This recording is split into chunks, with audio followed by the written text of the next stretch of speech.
presentation, we will talk about acute kidney injury. Acute kidney injury is defined as a rise of serum creatinine by more than 0.3 milligrams per deciliter in 48 hours, or a 50% rise above the baseline over a period of 7 days. Or there could be a urine output less than 0.5 ml per kg per hour for more than 6 hours. Acute kidney injury may either be pre-renal, intrinsic, or post-renal.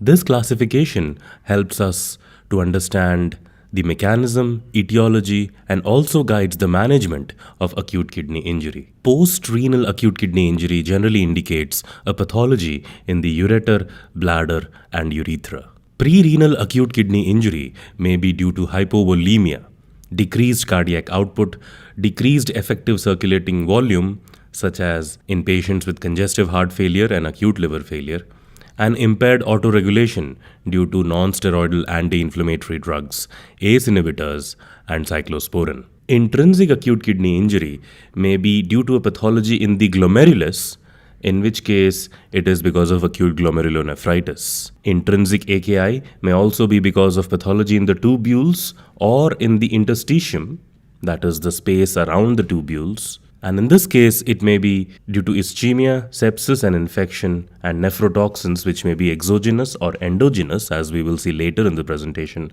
due to contrast medium, aminoglycosides, and hemolysis and rhabdomyolysis as well. Intrinsic acute kidney injury may also be because of anomalies in the vasculature and may be due to vasculitis, malignant hypertension, and TTP-HUS or thrombotic thrombocytopenic purpura, hemolytic uremic syndrome. This is a schematic diagram of the ureter. This is the bladder, the prostate, and the urethra. Abnormalities in any of these structures constitute post-renal acute kidney injury, and this may be because of bladder outlet obstruction, bilateral pelvo-urethral obstruction, or unilateral obstruction in a patient in whom there is a single functioning kidney. When dealing with acute kidney injury, one thing we must all do is learn the salient features of AKI, and these can be studied under the following headings: etiology, clinical features, laboratory features, and remarks. Let us talk about pre-renal azotemia. In clinical features, there may be history of poor fluid intake, bleeding, history of intake of NSAIDs or non-steroidal anti-inflammatory drugs, heart failure. There may be absolute or postural hypotension on clinical examination.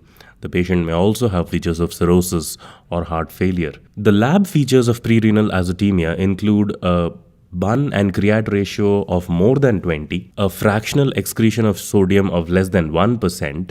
There may be hyaline casts in the urine sediment with an increased urine-specific gravity. The urine osmolality is generally normal in that it is more than 500 milliosmoles per kg. Blood urea nitrogen or BUN elevation out of proportion to creatinine is a major feature of pre-renal azotemia. However, it may also be present in other hypercatabolic conditions like upper GI bleed. The most common modality of treatment of this kind of acute kidney injury is rapid restoration of hemodynamics. Sepsis-associated AKI may present with overt hypotension, but this may be absent in moderate acute kidney injury. Labs in such a patient would generally show a positive culture from a normally sterile site, and urine sediment often contains granular casts, renal tubular casts, and epithelial cell casts. Fractional excretion of sodium may be low early on, but may also be more than 1%. In ischemia-associated acute kidney injury, systemic hypotension with sepsis is the dominant clinical feature, and labs may show a urine sediment which contain granular casts and renal tubular epithelial cell casts. Fractional excretion of sodium is generally more than 1%. This FeNA may be low early on in the disease, as discussed in sepsis-associated AKI. Acute kidney injury may be also due to nephrotoxins. These nephrotoxins may also come from within the body, that is endogenous nephrotoxins, and the example of such conditions include rhabdomyolysis, in which the patient may have had a traumatic crush injury, seizures, or immobilization. And labs will show an elevated myoglobin, creatine kinase, urine heme positivity may be present. The FeNA in this case is typically less than 1%. The next cause of endogenous nephrotoxin is hemolysis. There may be history of recent blood transfusion with a transfusion reaction, and the patient will show anemia, elevated lactate dehydrogenase due to ongoing hemolysis, and a low haptoglobulin level. Fractional excretion of sodium may be low in these conditions, and the patient should generally be evaluated for a transfusion reaction. The next cause of endogenous nephrotoxin causing AKI is tumor lysis syndrome, and the patient may have had received recent chemotherapy and will show hyperphosphatemia, hypocalcemia, and hyperuricemia on lab evaluation. Multiple myeloma may also cause AKI, and the clinical features include an elderly male or female with constitutional symptoms and bone pain, and the laboratory features include M spike in the urine or serum, electrophoresis, and a low anion gap. Diagnosis of myeloma would require bone marrow and renal biopsy. Acute kidney injury may also be because of nephrotoxins that are foreign to the body, in that they are exogenous. Causes include contrast nephropathy, and historically the patient may have undergone a contrast-enhanced computed tomography scan. There is a characteristic course of rise in serum creatinine within 1 or 2 days, and the fractional excretion of sodium is generally less than 1%. Tubular injury due to anti-neoplastic agents, antibiotics, and tenofovir may also cause a rise in serum creatinine over 1 to 2 days, and the fractional excretion of sodium is again less than 1%. Interstitial nephritis may have a preceding history of recent medication and also have fever, rash, and arthralgia. Laboratory features include eosinophilia, sterile pyuria, and the patients are often non-oliguric. Urine eosinophils has a limited accuracy in diagnosis of interstitial nephritis, and renal biopsy may be required in such patients. Other causes of intrinsic AKI include glomerulonephritis and vasculitis, and the patients may present with history of skin rash, arthralgia, sinusitis, or hemoptysis, and evaluation should include an anti-nuclear antibody, ANCA, anti-glomerular basement membrane antibody, and evaluation for hepatitis. Intrinsic AKI may also be because of interstitial nephritis, as already discussed. Non-drug related causes include Legionella infection. The patient may again have eosinophilia and sterile pyuria, and kidney biopsy may be required. TTP-HUS may also present with neurological abnormalities and AKI with the background of a recent diarrheal illness, and this is specific to hemolytic uremic syndrome. Laboratory features may show cystocytes on peripheral blood smear and an elevated LDH, denoting ongoing hemolysis. Post-renal acute kidney injury may be preceded by a history of kidney stones and obstructed bladder or the use of catheters. Laboratory features include non-specific findings, and the patients may have pyuria or hematuria, and diagnosis would depend upon imaging with ultrasound or computed tomography. Let's move on to a stepwise approach to acute kidney injury. Diagnosis of acute kidney injury would depend upon history and physical examination, urine analysis, lab findings, radiological evaluation, kidney biopsy, and novel biomarkers. In history and physical examination in acute kidney injury, pre-renal AKI is suggested by preceding history of vomiting, diarrhea, and polyuria. Examination might reveal orthostatic hypotension, a reduced skin turgor, and dry mucous membrane. The history and physical examination in intrinsic AKI would generally indicate use of drugs or recurrent sinusitis, suggesting a vasculitis.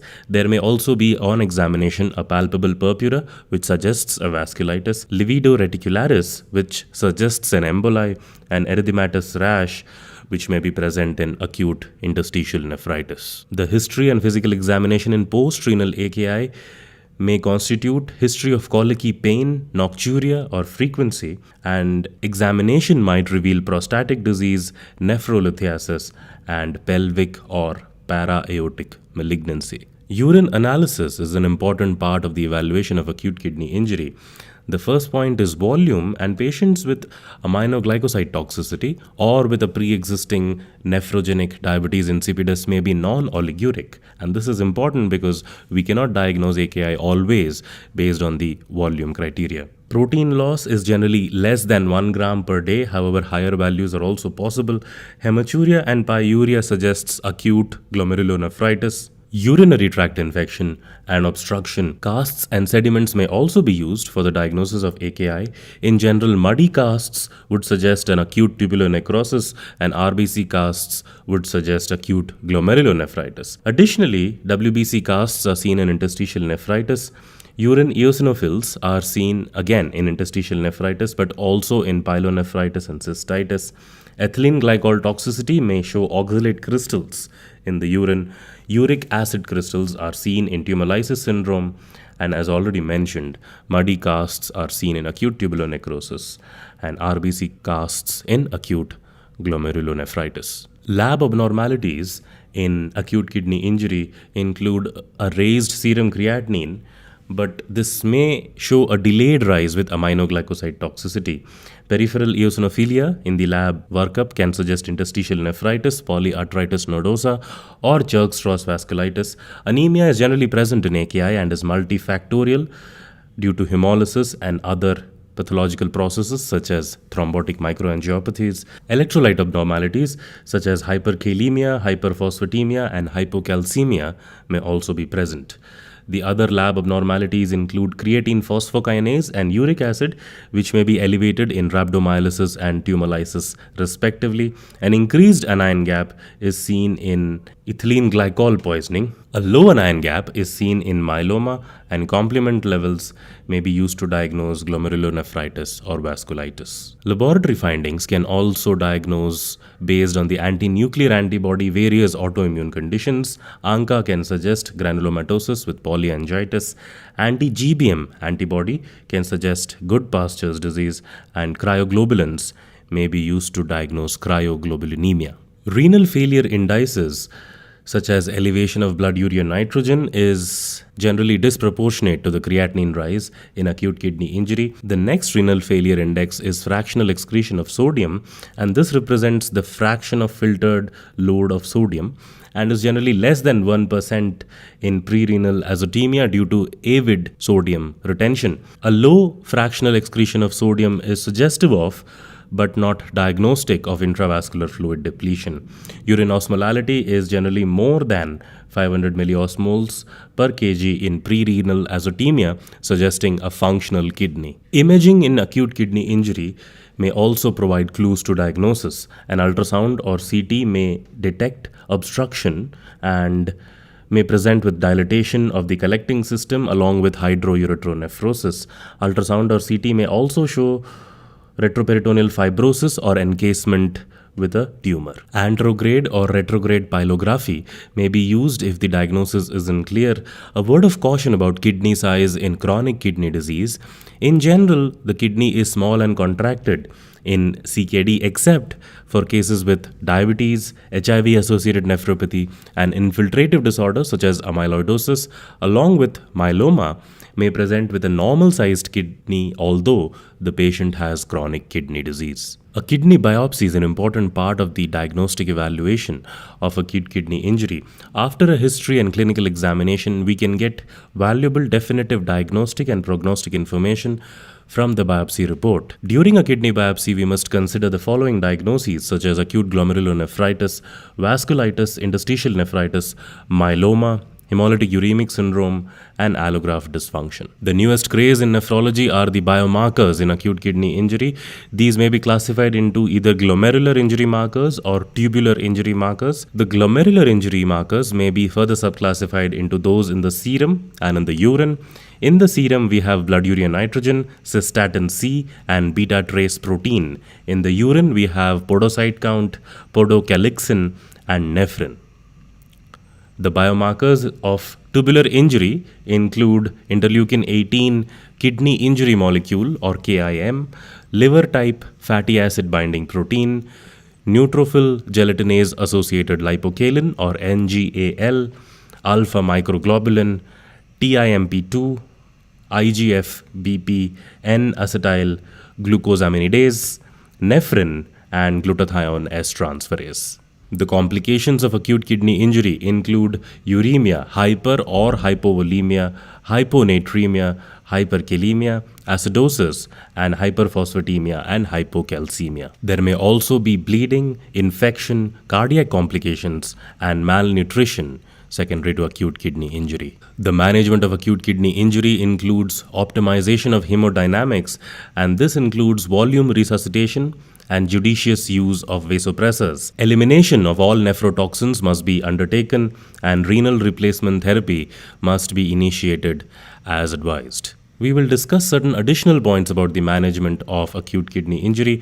In patients with rhabdomyolysis, aggressive IV fluid resuscitation and forced alkaline diuresis must be carried out. In patients with tumor-lysis, IV fluids along with allopurinol or rasburicase is indicated. Patients with volume overload can be managed with salt and water restriction, diuretics, and ultrafiltration. Hyponatremia may be managed with restriction of free water intake, minimization of hypotonic saline. Hypertonic saline is rarely needed in AKI-induced hyponatremia. Hyperkalemia may be managed with restriction of dietary potassium intake, discontinuation of potassium-sparing diuretics, loop diuretics to promote potassium loss, insulin 10 units along with 50 ml of 50% dextrose is used to push the potassium into the cell. Salbutamol inhalation, which is beta-2 agonist therapy, is also used, and calcium gluconate to stabilize the myocardium. Metabolic acidosis is treated with sodium bicarbonate if the pH is less than 7.2. Administration of other bases such as THAM may also be considered. Renal replacement therapy is the definitive management. Patients with hyperphosphatemia may be managed with restriction of dietary phosphate intake. Phosphate binding agents such as calcium acetate, sevelamer, and aluminum hydroxide may also be used. Hypocalcemia may be managed with calcium carbonate or calcium gluconate if the patient is symptomatic.